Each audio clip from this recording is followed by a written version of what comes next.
All right, hi, I'm Dan Estrada. This is lesson 3 for engineering ethics at NJIT. It is the 31st of January, and we're on lesson 3. Let me go ahead and jump into the course. Yeah, where are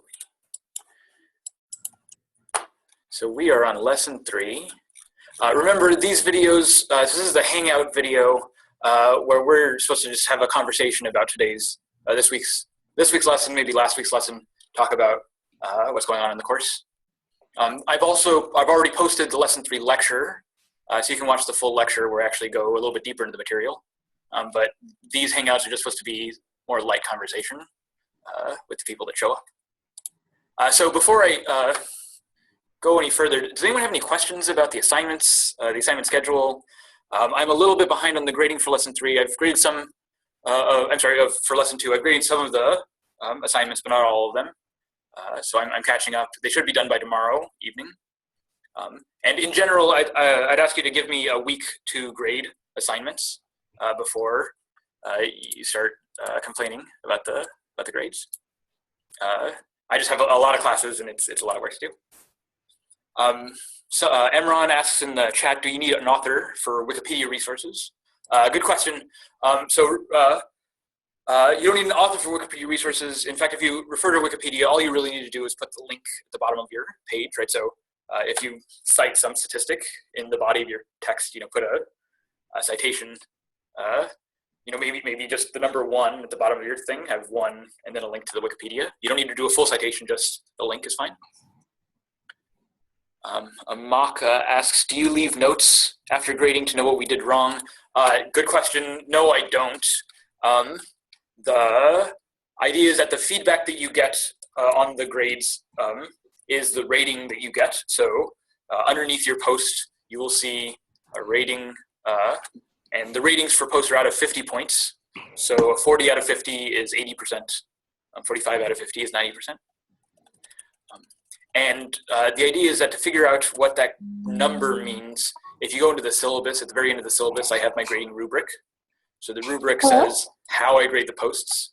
And then it also has examples of what I consider an A post, what I consider a B post, and so on. So if you get 45 or 47 points out of 50, we were gonna go if you were gonna go. What I'm telling you is that your post, on my interpretation, your post falls in this range. So you're doing these kinds of things. Because it's snowing outside, so we didn't know if you changed your mind or not. It's like 40 points or 44 points. I'm telling you that you're falling in the B range, and so on. Week of 12. So I figured you'd probably text me. I guess one thing to say about the way that I grade is that meeting the default requirements, meaning the minimum requirements for a grade, earns you the minimum grade of an 80%. So I don't think so to do better than 80%, you have to do more than the minimum requirements. So the minimum requirements are just at least 350 words, at least 1 or 2 sources that you talk about. Right? If you have some opinion on these sources, you give your opinion on these sources. That's all. That's the minimum requirements for the assignment. If you do that, you get a B. No problem. That's fine. Doing more requires going beyond that minimum. That means a longer essay, but not just the length that matters, not just the word count. Because if you do 500 words on 1 or 2 sources where you just sort of offer your thoughts and opinions, and that's still a B-level post, even if you have like 400, 500 words. What I'm really looking for is deeper engagement. That means drawing connections between the sources. Right? So if you mention one source, you say something about it, then you mention another source, you say something about that. Right? Maybe you mention a 3rd source and say something about that 3rd source. That's still B-level work.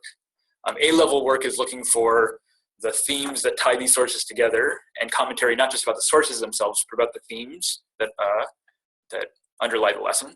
Right? So showing that you have a full comprehension of the lesson and the key themes of that lesson. Showing that you can link themes across lessons. Showing examples of independent research where you've gone out and looked for your own material that bears on the discussion. Another thing that pushes you up into the A material is giving personal experience that's directly related to the content.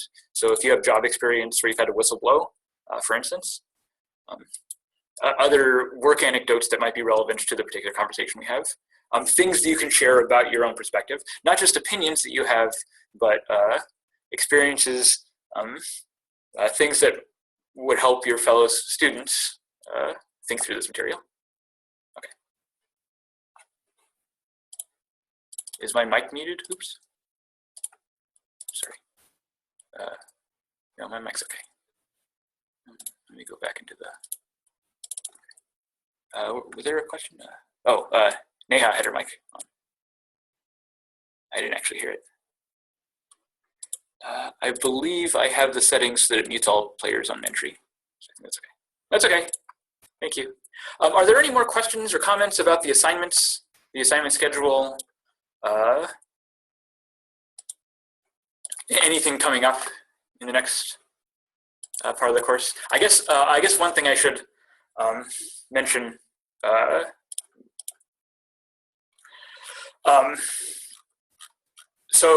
I posted the lesson 3 lecture yesterday afternoon and Monday afternoon, and it looks like my schedule is going to work out so that I will mostly be posting these videos on Monday afternoons, and then I'll have the Hangout on Tuesday afternoon.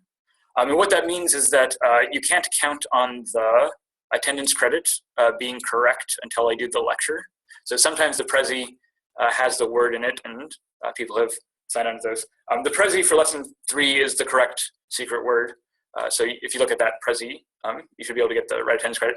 But make sure you wait until after I post the video lecture where I confirm what the secret word is. Part of the point of the secret word is that you actually look at the lecture, not just the presentation. So with that said, I might as well announce the secret word for this week, which is woman, or women. Either way, we'll get credit for this week. Secret word attendance credit for the Hangout, one more time, is women or woman. I'll write that in chat.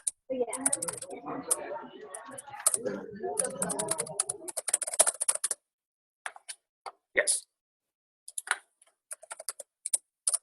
Okay, so there's the secret word.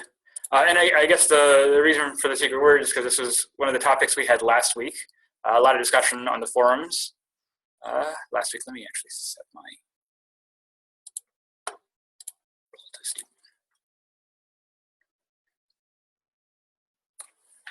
Jesus. All right. So a lot of discussion last week in the forums about women in STEM. A lot of conversation in the forums about this. Maybe I'll just start here. I don't know if anyone has things that they'd like to talk about. In last week's Hangout, we talked a little bit about the Challenger explosion. So I wanted to start this week's Hangout by talking a little bit about the Women in STEM assignment, the readings. Everyone had to do a little bit of these readings, but there were a lot of essays on them also. And I just wanted to open it up to see if anyone had any comments.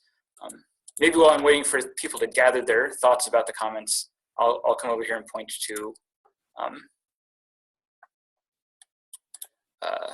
one of the answers to the quiz questions, which was in the psychological and biological sciences are the areas where women have more degrees than men.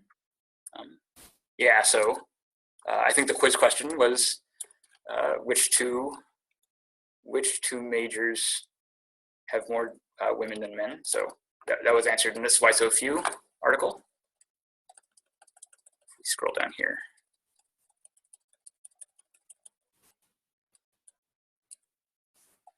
Yes. Yeah, it's this one. So bachelor's degrees earned by field, sorted by gender. And if you look at these fields, this is 2007. And is the number of women who graduate with degrees, bachelor's degrees in these fields. And you can see that more women graduated with biological sciences and just slightly more women graduated with agricultural sciences. And then for every other major, men have more bachelor's degrees than women. So just these two, and the agricultural sciences are just slightly more. Quite a few more women in biological sciences.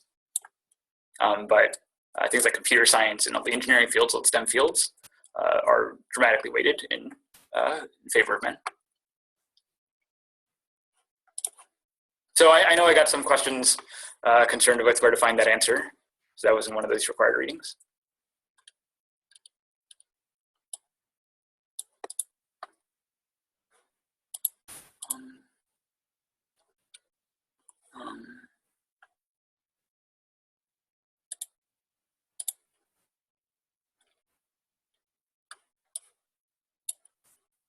Yeah, so I guess let me point out two of these essays that I wanted to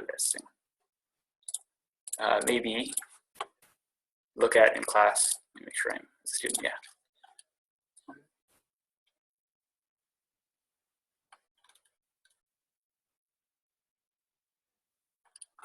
Okay, yeah, so the first essay I wanted to just draw attention to, this is Kita Shah in section 56.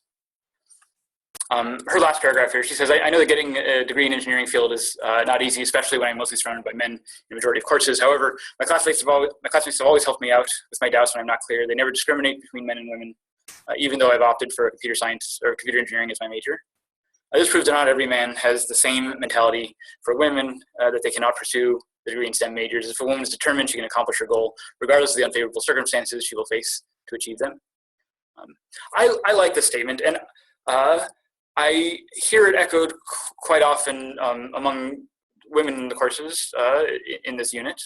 And I have a few other friends who are who are women engineers. I have a friend who's in the aerospace engineering field, and she's a professional engineer. And so I've asked her to come onto class to talk about women in engineering, her experience as a professional engineer. And she said she doesn't want to do it because the engineering ethics courses are always boring, and she doesn't really have anything to say to you. So I haven't been able to convince her to come on. She does have one story where the only story where she faced any discrimination she felt as a woman had to do not with engineers in the States, but with interacting with sort of foreign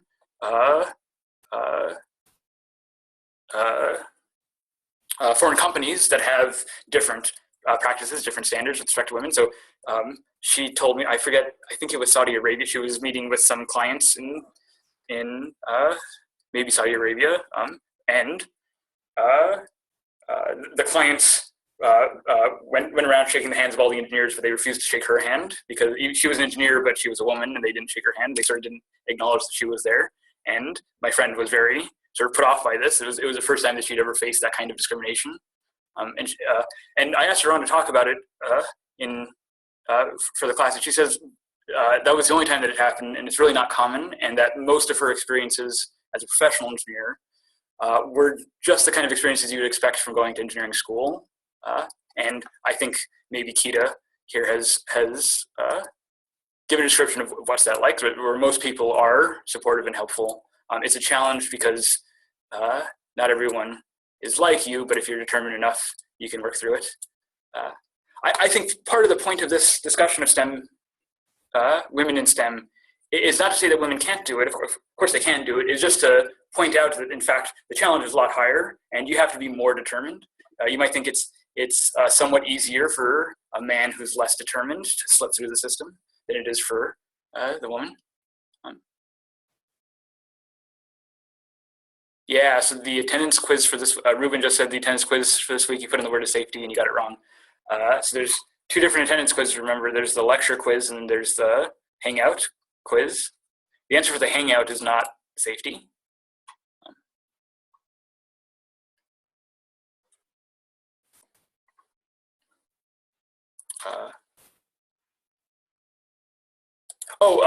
One last thing for my friend engineer. When I asked her to come give a sort of a motivational speech to you all, she said, the one piece of advice I do have, and I think this is good advice, so I'm sharing with you.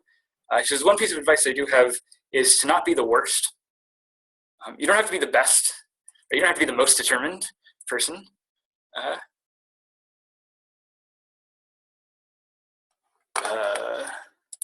Someone is having problems with the quizzes. Let me check these out. Kimberly, what section are you in?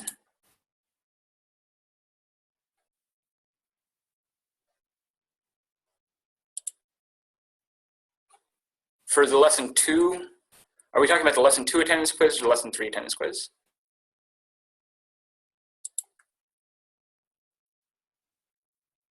And Ruben, what section are you in?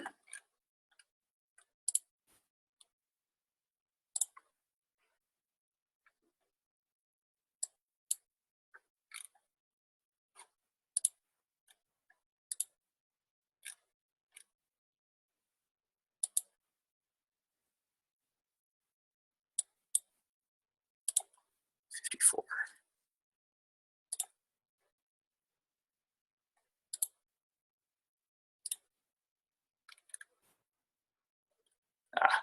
Here we go.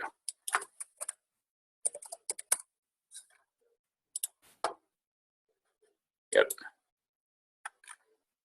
Here we go. Okay.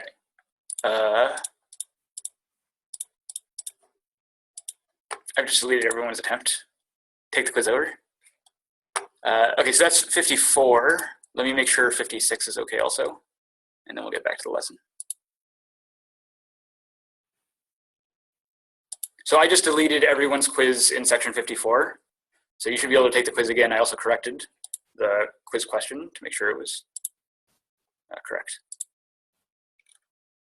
Yeah, that's correct. Okay. Okay, so we're good.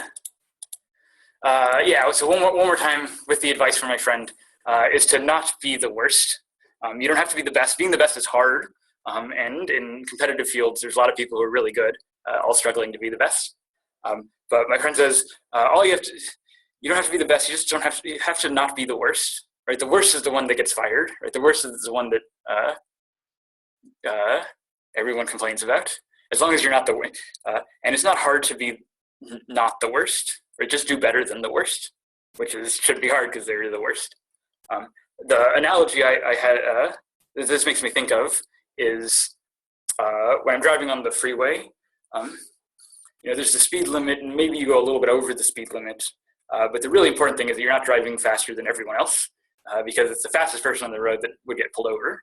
Right? If you're driving not as fast as everyone else, then you're not going to get pulled over. Right? So, right, don't be the worst. You don't have to be the best, but don't be the worst.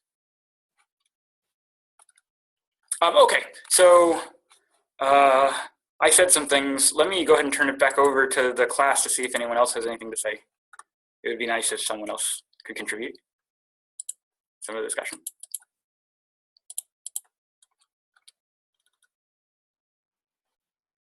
Of the essays that I did read, I think a lot of people were catching on to how the question of women in STEM fit into the more general discussion for the lesson about the scope of ethical consideration.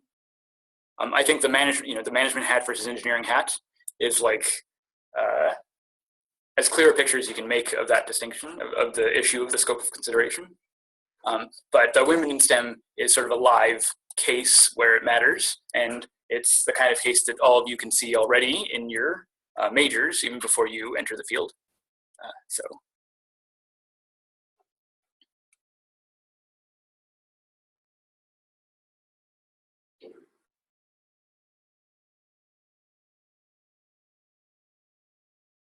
Emron says, what interested me in the reading is that Huffington Post, the engineering field needs to be changed, not the women entering it. Yeah, the idea that it's the women, that it's the engineering field as itself, and especially the norms that it holds itself to, the expectations that it puts itself to, right? I mean, part of the idea is that engineers should start really thinking about that what women can contribute uniquely to the field that it lacks currently, right? It lacks these perspectives. Someone mentioned in one of the essays how seatbelt designs and sort of the car designs were designed for a man-sized body, and it didn't at all fit the average woman body, but it also didn't fit children, right? So the assumptions that you make when you're building these things, if it's just a bunch of men engineers building these things for men, then it stops.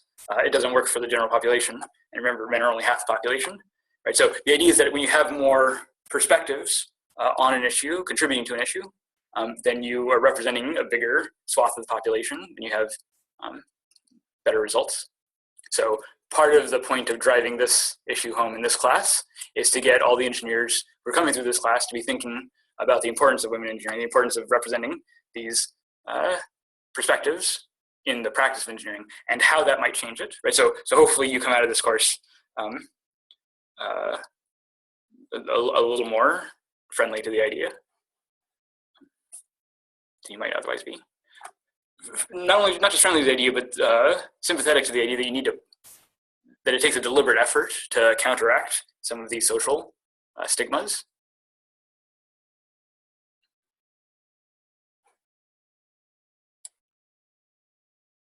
Yeah, Sonia describes the professional engineering field as competitive, impersonal, and rough.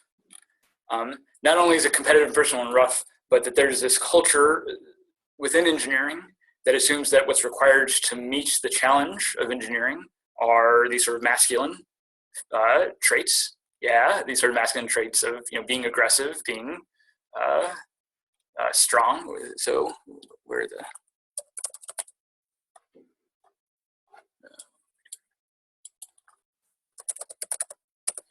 research?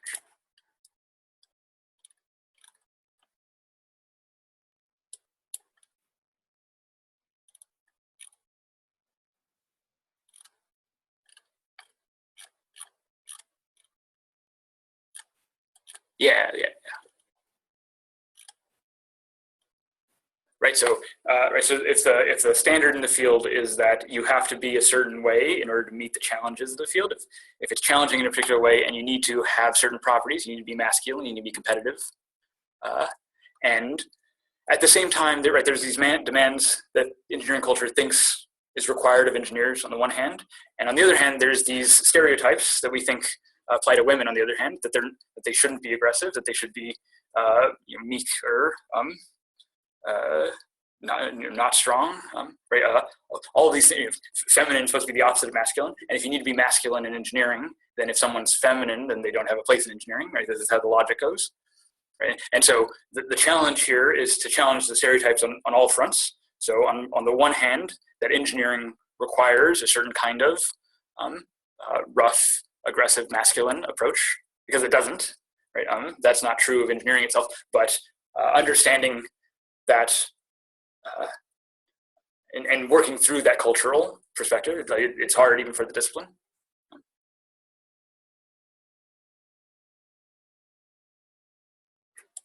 Yeah, so there's lots of this discussion in the readings. The Stonier articles are really good about this.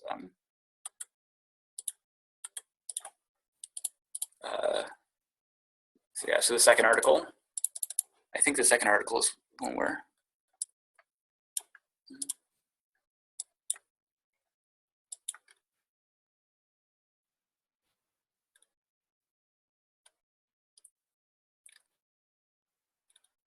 does anyone remember off the top of their head a passage from these articles? So they're not just. Sorry, let me read the question. So Emron in the chat says, can you explain the perspective of women in engineering? I know it's important, but what is it they specifically bring? My research says more friendly environment, but that doesn't make much sense. Yes, yeah. There's charts in here. Is a chart in the other one?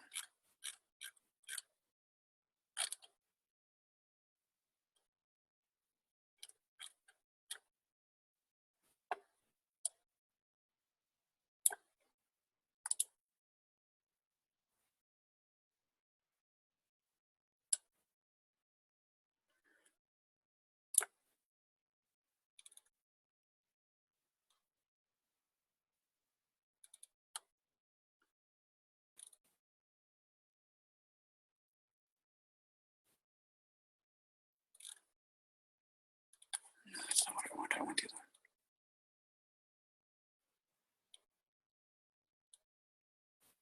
Yeah, this is.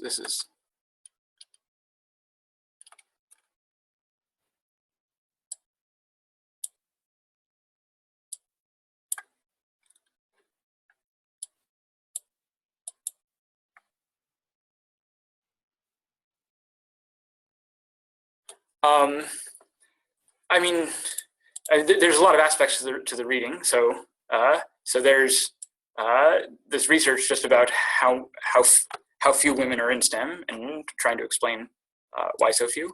The Stonier articles are more scholarly and right. They have these interviews with people giving these impressions. I'm trying to find the passages where it says specifically the kinds of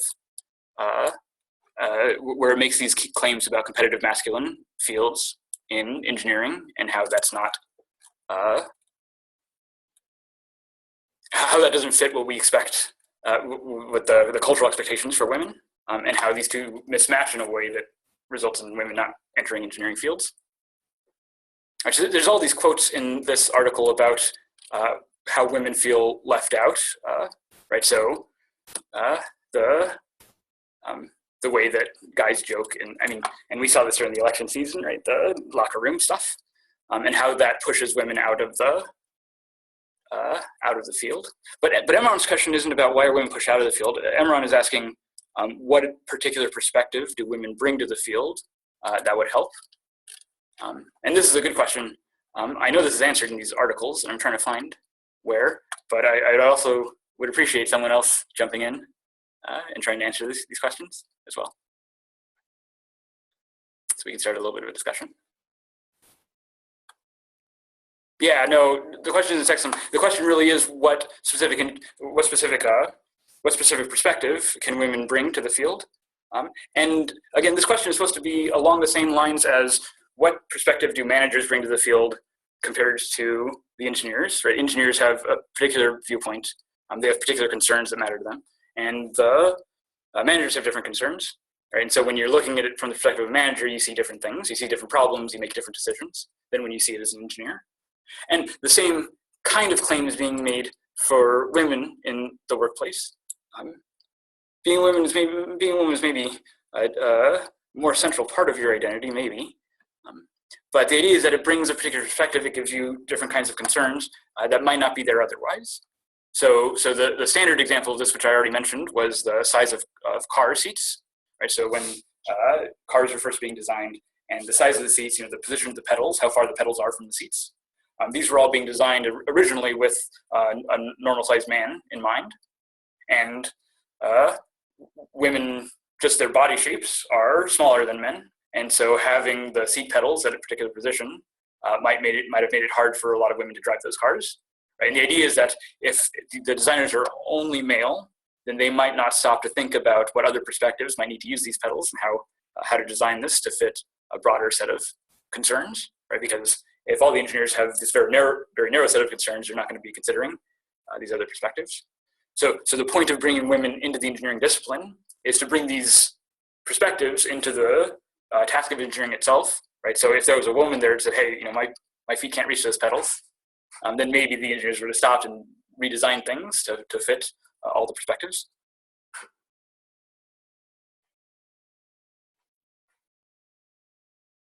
Amaka says that it's not possible to look at the question without thinking about skepticism. Without thinking about sexism. I think Emron's point wasn't to make a sexist point. He wasn't trying to make the point that women don't bring a perspective. He just wanted more elaboration. That's how I was reading it. That he just wanted more elaboration on what particular perspective women might offer to the engineering field, right? And so this issue about how the body sizes of women, or these are things that weren't very well considered before.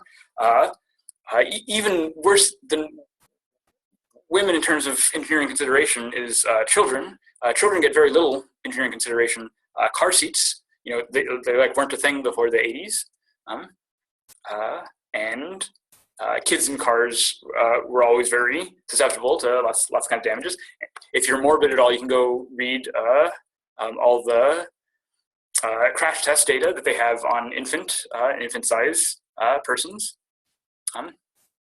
Right, so thinking about what happens when an infant is in a car, it's the kind of thing that a lot of the engineers who were originally designing cars back in the 70s, 50s, 60s, 70s, they just weren't thinking about it at all. It was a perspective that they hadn't considered at all. When they were designing these cars, they were thinking about the average man driving the car, being in the car. They weren't thinking about anyone else. And so the idea is that if you put more perspectives in the process, you stop having these gaps in the design. Now Amaka says that there's a problem with sexism here.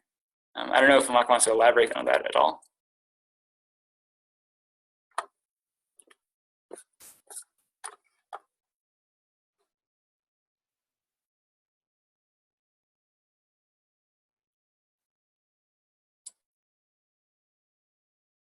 So Kimberly says, I don't think the perspective solely relies on gender. I think it's more about how a person thinks in general, rather than how a man thinks differently from a woman. I think that's correct. So my claim here is not to say that men think differently from a woman. My claim is really just to say that it's the same point as the engineering hat, manager's hat, right? If it's just a bunch of managers, the decisions that those managers are going to make by themselves is going to be different from if those managers are listening to their engineers and considering the perspective of engineers, because the engineers have a different perspective. Not that engineers think differently, that like their brains work differently. It's just that they have different professional experiences, life experiences that make them answer these problems in different ways, that makes them make different decisions. And the same thing goes with these gender issues, right? So the proper way of managing a workplace might be different if we know that we have to expect women in the field. I just watched, I don't know if anyone else has seen this film, but it's an excellent film, Hidden Figures. Strongly recommend this film to everyone. It's a great film. Hidden Figures, so it's about 3 African-American women who worked for NASA in the early 60s. And in fact, so they were computers. We'll talk about human computers when we get to artificial intelligence. But all 3 of these women were computers. These were trained mathematicians, and this woman becomes an engineer. So trained mathematicians, very high level work, and it ends up that they do critical work that gets the first rocket into orbit. It gets John Glenn into orbit. In fact, John Glenn asks for one of these women to do the calculation specifically because he trusts her more than he trusts anything else, more than he trusts the digital computers they have also. But the movies, there's all sorts of great scenes in the movie where the way things are set up for everyone else is not the way things are set up for these women, because the assumption is that everyone's going to be a white male, right? And so when these women show up, it throws off a lot of the institutions. One of the big concerns is with the bathrooms. At the time in the early 60s, bathrooms were segregated, water fountains were segregated, the whole communities were segregated. And so for one of the engineers, or one of the mathematicians, to go to the bathroom, she had to walk all the way across the NASA campus, which would take her an hour because there were no segregated bathrooms in her building. Right? And in one scene, her boss gets incredibly mad at her. Where are you all afternoon? You need to be working. You can't go off on a break. And he didn't stop to think that the task of going to the bathroom was a much bigger challenge for her than it was for all the other engineers. Right? So expecting her to operate at that same standard, despite this additional burden that she has to bear. Right? I mean, part of the reason this movie is so great is because these women are doing incredible things, extraordinary things. In some sense, they're just office workers, so it doesn't look all heroic like on a battlefield or something. Right? They're just doing paperwork. But on the other hand, they're breaking down all sorts of barriers. They're changing the institutional structure of NASA. This is all a true story, right? This all actually happened. So it's really inspirational. I very strongly recommend people go watch it. I'm sure it's going to get a bunch of Oscars come this season. So yeah, so the point here is not that any of these women think differently from men. These are engineers who can do the same engineering work as any of them. In some cases, these women are brighter than the men, but the point isn't that they think any differently. The point is that because of their unique perspective, because of the challenges they face, simply because of who they are and the way that society treats people like them, that these challenges give them a unique perspective that can contribute, can be helpful if you actually listen to it. Right. So the position of the seat pedals. It's not that women think differently, and so they know where the pedals ought to go. It's that if you don't ask them where the pedals go, then you build it so that it doesn't work for them. Right? And so you need their contributions the whole time to make these things work. Hidden Figures, great movie.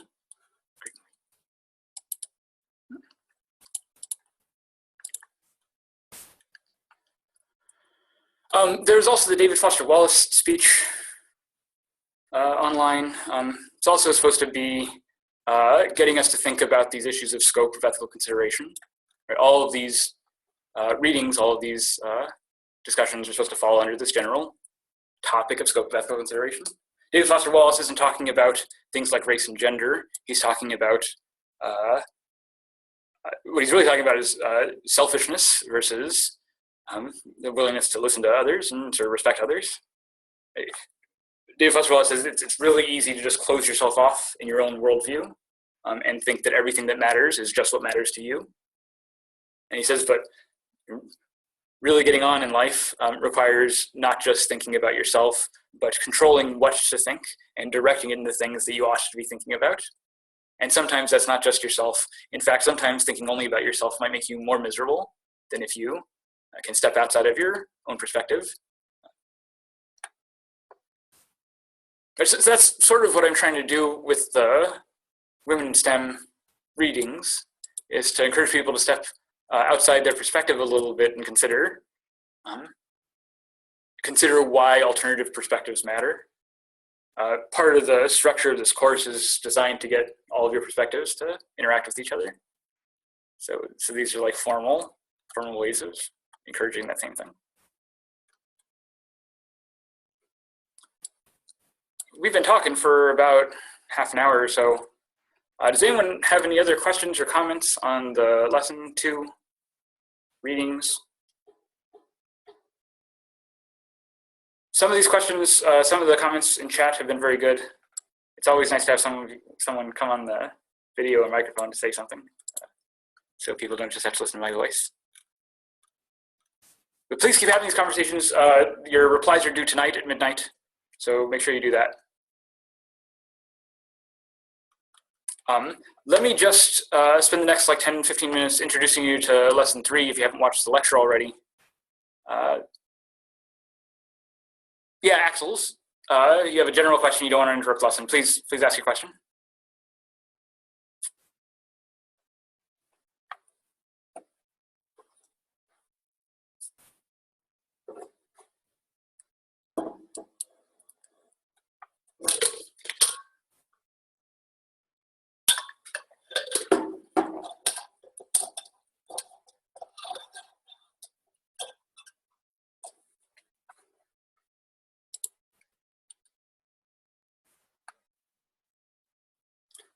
So Axel asks, I know you said the replies for discussion posts should be about 200 words, but does it have to be in the exact length? No, and in fact, I strongly discourage you from paying too close attention to your word count.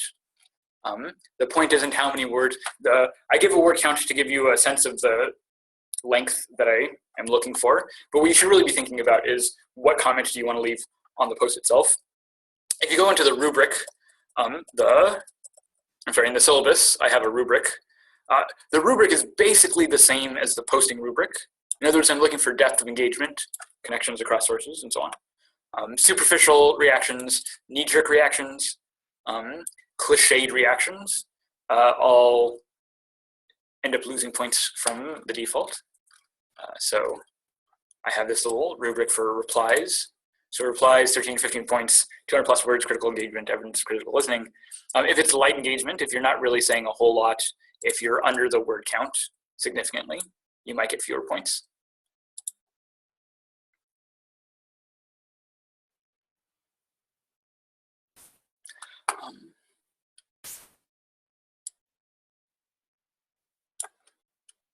So Axel says, in the past I've written way more than that word length, and I don't want to seem like I'm doing too much.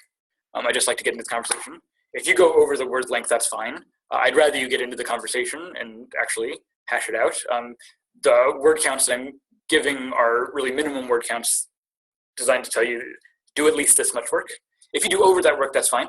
I will caution you though, Axels, that I've had students in the past, so the students who take this class are mostly engineers, and most of the engineers don't have a whole lot of opportunities in the major to do a lot of writing. You have a couple of expected writing courses, but not a whole lot of free writing, especially on topics that interest you. It's usually like assigned writing topics. So I've had students in the past who have found the opportunity in this course to write on their own interests to be really motivating, and I've had some students who have taken it way overboard. So I've had students who, so the essays are supposed to be 400 words, 500 words maybe. I've had students write like 2,000 word essays for every post. And the problem is just that it takes a lot of time to write 2,000 words in an essay. And that's time that's going to be eating not only into the rest of your work for this class, but it's going to be eating into all your other classes. So make sure that you're managing your time wisely. If you want to spend I mean, my recommendation is that you spend 5 hours a week on the assignment. If you find you're spending like 10 hours or more than that, then you're probably doing too much and you probably want to cut it back. But just if you're managing your time well, then put as much effort into the class as you want. Just make sure you do it responsibly. Emron asks, has anyone made a video yet? Not that I know of for this class. I do know in the past students have made videos. Some of them have turned out amazingly well. So I strongly encourage people to make videos. It doesn't have to be anything more complicated than just recording yourself. Although I do, to get a good grade, to get an A, the more preparation you put into it, the better. If you want to do like a slideshow, like a PowerPoint slideshow, that would be, I mean, a slideshow on a 4-minute video is almost a guaranteed A. So strongly recommend that. Amaka asks, how do we know what we got for our discussion post? Yeah, that's good. Underneath your post, there's a rating, or it'll say sum of ratings, and it'll have a number. That number is your grade. And that number for posts is out of 50 points. If you go into the syllabus, you'll see how I'm grading posts out of 50 points. So if you got a 45 out of 50 on your post, you can go to the syllabus and see what that means. If you got a 40 out of 50, right, that's a B. You can see on the syllabus what all that stuff means. Bara asks, do we have to use quotes in our discussions? You don't have to use quotes, although it helps. I will say that quotes don't contribute to your word count. So if you have a lot of quotes, then you better have 500 additional words aside from the quotes that you wrote on your own. So sometimes I see students who turn in, a 400-word essay that's exactly 400 words, and half of their essay is just quotes that they pulled from the lesson. That kind of thing will not get you an A grade. It'll probably get you something like a C grade. It shows very little engagement. So don't use quotes just to buffer your word count. Use quotes in order to draw attention, not just to the quote itself, but to the terms that are being used, to the concepts. Right? If that use quotes if it has some bearing on what you want to say in the rest of your post. If it has some bearing that you want to say in the rest of your post, and you can't make the points that you want to make without referring to that quote. Otherwise, you can assume that people have at least read or at least looked at the required readings. So you can just refer to, as Turing said, blah, blah, blah, without actually quoting it directly.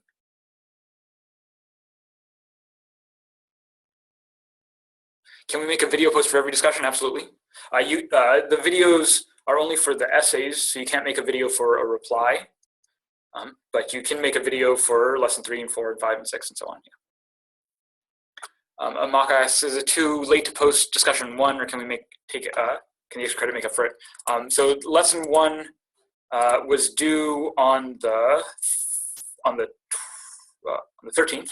Lesson 1 was due on the 13th. Let me make sure about that. Oops. No, lesson 1 was due on the 20th. Yeah, okay, so lesson 1 was due on the 20th. That means late work for lesson 1 was due on the 27th. So after the 27th, no discussion 1 posts will be accepted. So it's already, so the 31st today, so you can't turn in a post for lesson 1 for late work. It just won't get credit, it'll get a 0. But if you turn in replies for discussion 1, those are still good for late credit, right? So the replies were due on the 21st. A week from the 21st is the 31st, which is today. So by Monday tonight is the last day that I'll accept replies for lesson 1. So if you do replies, they'll still get late credit. Late credit for replies is 10 points instead of 15 points. So you can't make more than 15 points. I'm sorry, you can't make more than 10 points on late work, on late replies. Okay, so it's too late to discuss post discussion 1. So it's too late to discuss post discussion 1. You can still post discussion 2 for late credit. You can still post discussion 1 replies for late credit.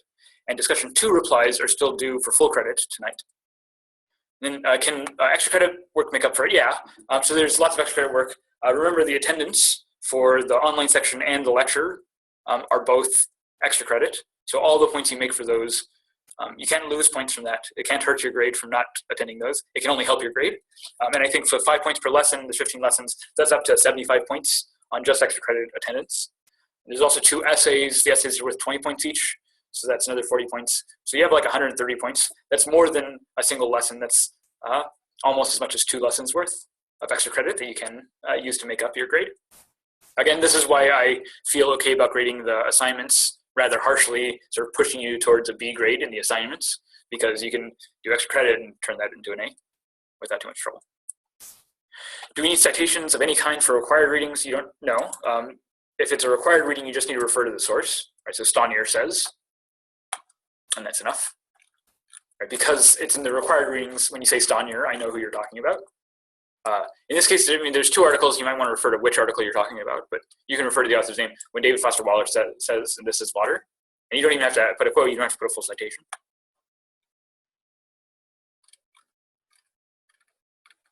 All right, please continue to interrupt and ask questions. This is what this hour is here for. So if you have other questions, just ask. When should we expect your grades back? I'm in the middle of doing last week's grades. I hope to have them done tomorrow night. But in general, you should give me at least a week from the assignment due date until you get your grades back.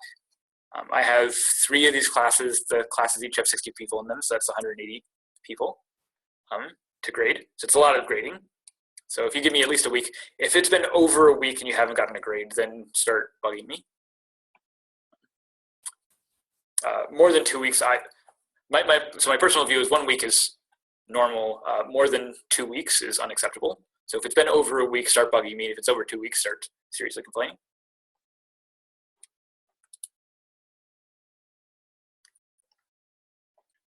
Okay, so let me just quickly go over lesson 3.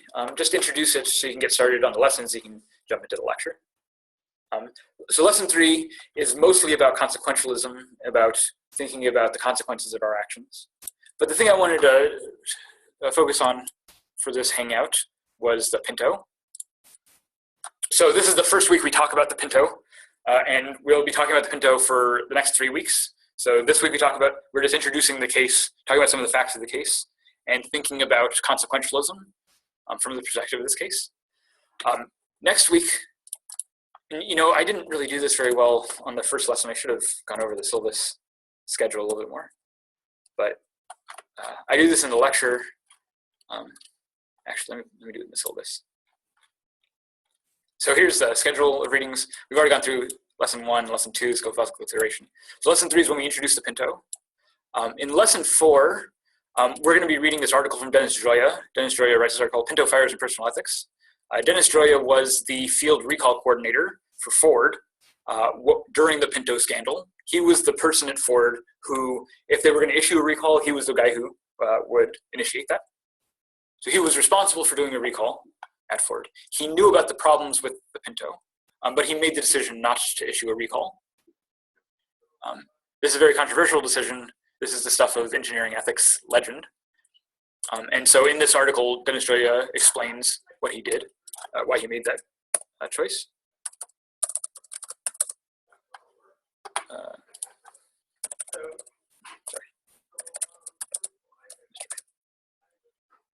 Show you a picture of Dennis Joya. Oops. Yeah, here's Dennis Joya. Denny Joya. He's still alive. He works at Penn State. In fact, he's a named chair, professor of management at Penn State, and he works in the business school. And currently, what he does is teach business ethics to all the business students at University of Pennsylvania. So this is the guy who didn't make the recall, is now teaching lots and lots of business majors. So that's good. So we'll look at his explanation for why he made the decisions he did. We'll look at that next week. The week after that is our whistleblowing week. And we'll ask the question, should someone have blown the whistle at Ford and made the issue public, gotten more attention to the case instead of releasing a bunch of cars that killed a lot of people. So the question is, should someone have blown the whistle? And in week 5, we'll look at 2 different views on this. Richard DeGeorge says they shouldn't have blown the whistle. Douglas Birch says they should have. And then we'll see how this debate plays out. So for these next 3 weeks, we're going to be looking at the Pinto case from a variety of angles. This week is just sort of introduction to the Pinto case. Next week, we'll look at the people inside Ford who are making the decisions. And then lesson 5 will be, should they have done anything else about it? Yeah.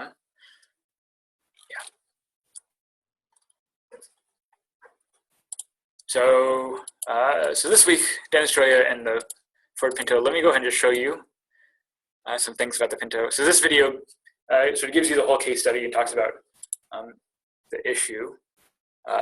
This is Lee Iacocca. Lee Iacocca was the CEO of Ford at the time. And so this is 1970s, early 1970s. There's an economic crisis, there's a gas crisis, oil crisis. There's long lines at the gas station, this kind of stuff. And so there's a need that the industry is recognizing that we need to start making these compact cars, right? Cheap, lightweight, affordable cars, because there's a new market for it. There's a lot of cars coming in from the foreign market in this segment of the industry. And so Ford wants to put a new compact economy car on the market. And the Ford Pinto is its entry into the field. The Ford Pinto, it's small, it's lightweight, it's 2,000 pounds, $2,000. Yeah, there's the picture. Lee Iacocca wanted the Pinto to be under 2,000 pounds, under $2,000, right? So $1,888 for that car. I don't know if you can see it. Little two-seater.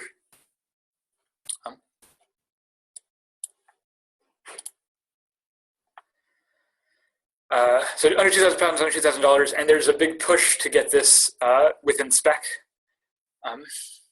And one of the features of the design was an exposed gas tank. So the gas tank sat right in the back of the car, pressed right up against the rear fender. The rear fender was pretty weak, it's a cheap car. And so any rear end collision would make the fender pop in and puncture the gas tank and send gas flying everywhere. There was nothing blocking a puncture to the rear fender from that gas tank. So here we'll see a crash test. This is going 35 miles an hour, 1972 Pinto, being crashed from the rear.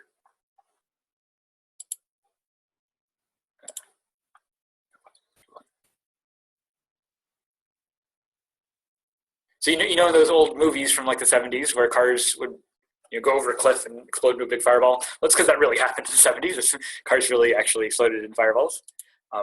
This particular crash test was going 35 miles an hour. That's like residential or close to residential. This is not fast, but the crash test shows that this kind of thing could happen for speeds as low as 20 miles an hour. So definitely within like a school zone, you could get this kind of result. And the idea, again, is that there's no protection from the rear collision to stop the gas tank from puncturing and spreading gas everywhere. In fact, the metal on the car was so cheap that it would not just crumple the rear, but it would also crumple the doors on the side, so you couldn't open them. So anyone who was inside when the fireball went off would get stuck inside and unable to get out of the car. And you can read for yourself in the research in the Mark Dowie article that several people died, including a car full of girls. It was rear-ended by a bus and ended up burning alive.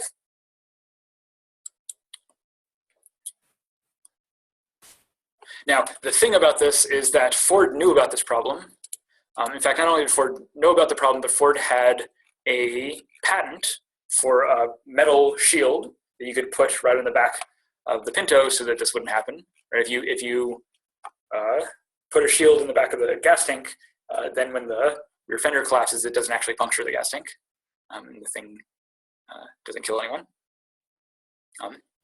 So Ford knew about the problem.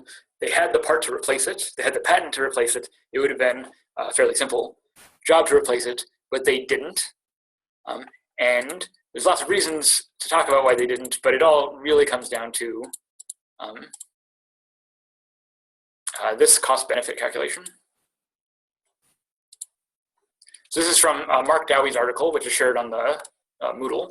In 1977, he writes this expose in Mother Jones, where he finds what's called a Pinto memo. This is an internal memo within Ford where they talk about making the decision to not recall. And so they had the part, the patent for the part to fix it. If they were to actually produce a bunch of these parts and put them on all the cars that they'd manufactured, it would have cost $11 per vehicle for a $2,000 car. That's like $65 or so in today's money.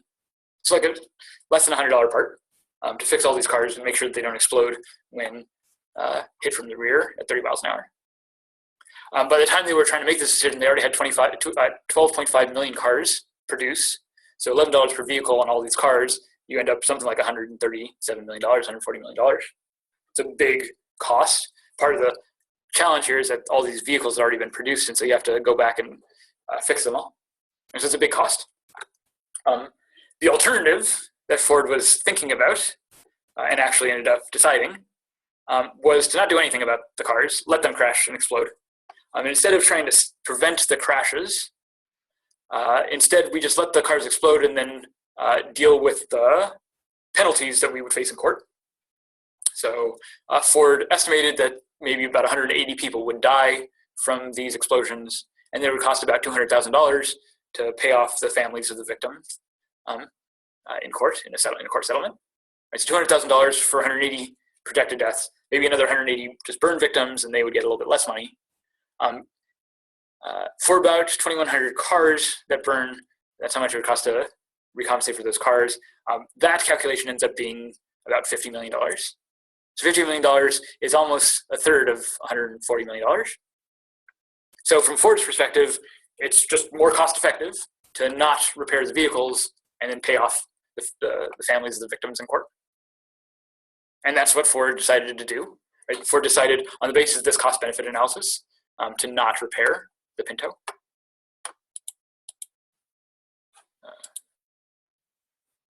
me go back to, so $140 million if they redesign the cars, and $50 million if they just let them explode. So they let them explode. At least 60 people die. No, I'm sorry. No, that's the estimates in the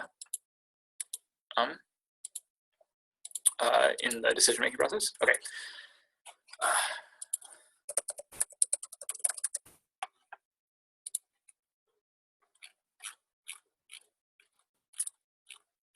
So one thing to say about this, Ruben says, well, that doesn't seem to value the cost of life very much. That's right. I can tell you exactly how much it benefits the cost of life. It's $200,000 for death, $67,000. This is 1970s money.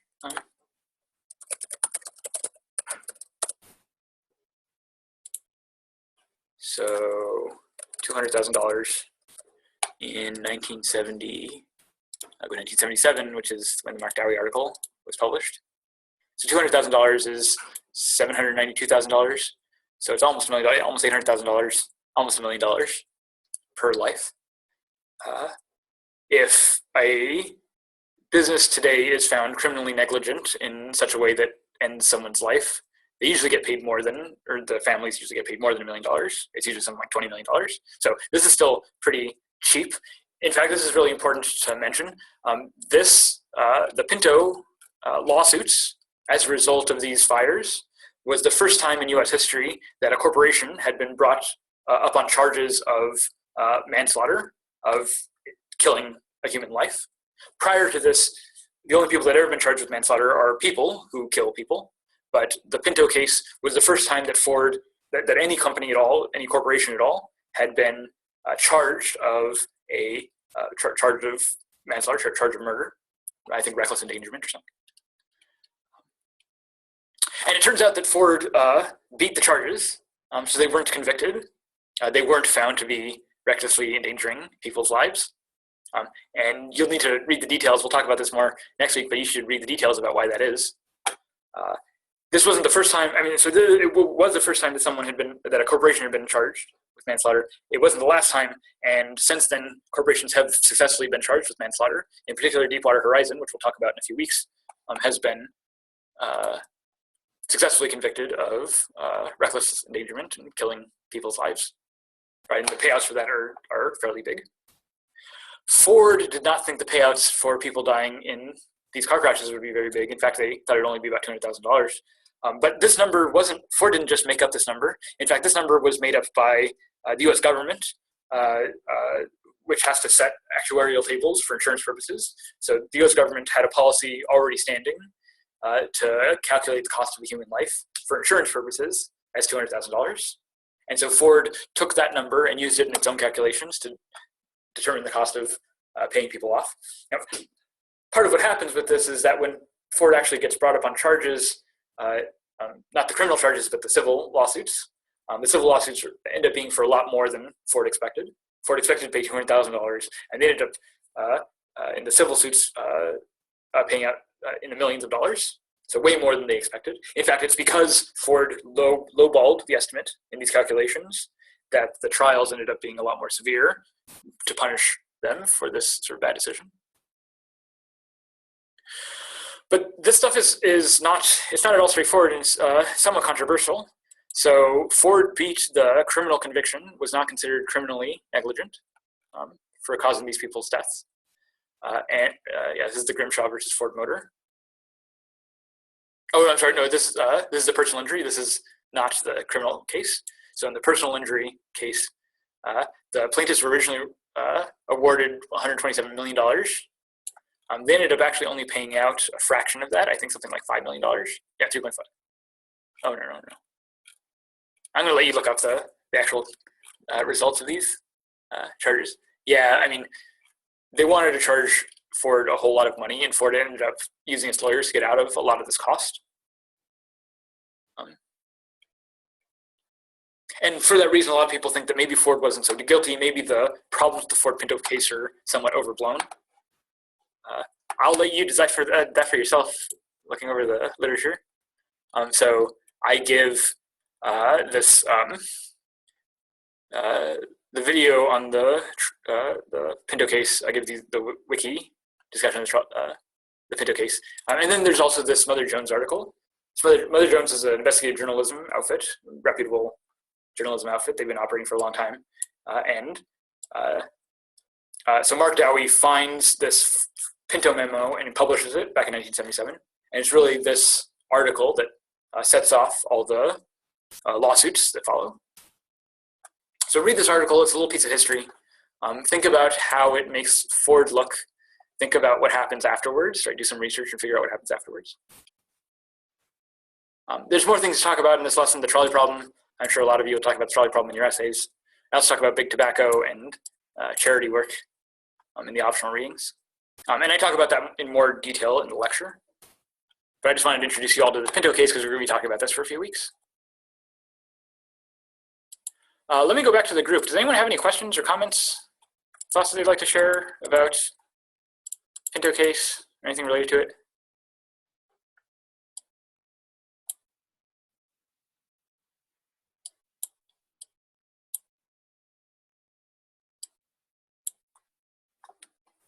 I'm about ready to wrap up the Hangout, but if anyone has a question they'd like to ask before we get going, yeah, before we end. So the video you showed us of the crash test, I was wondering, like, was that video like accessible to the public? Like, were people aware of? If Bar is talking, I can't hear. Oh. I'll just type. He'll type it. Okay.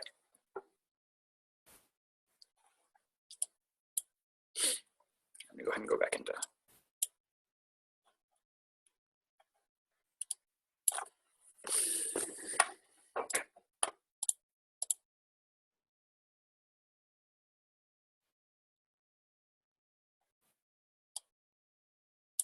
Was the crash test you showed us available to the public? No, good question. No, it wasn't. That was Ford's internal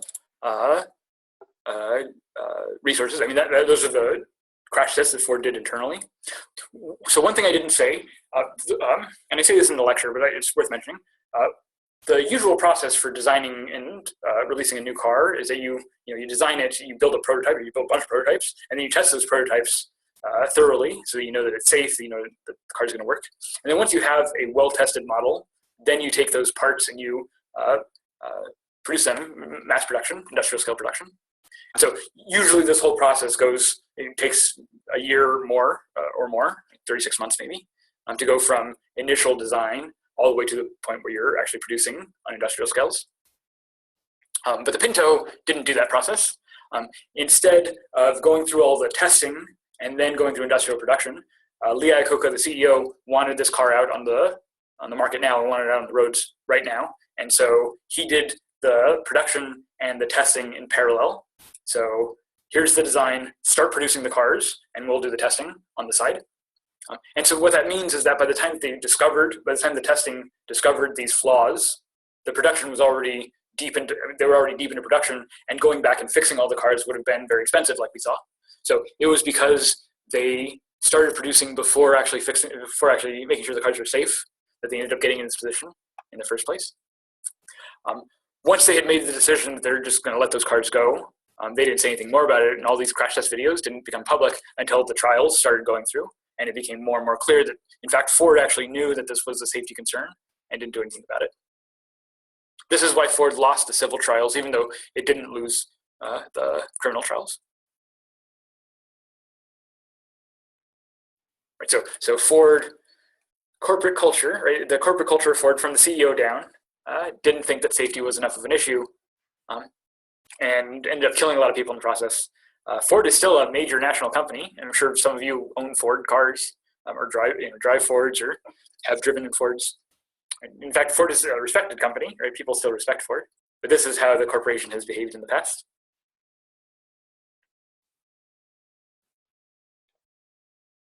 Any other questions or comments or concerns about the lesson material?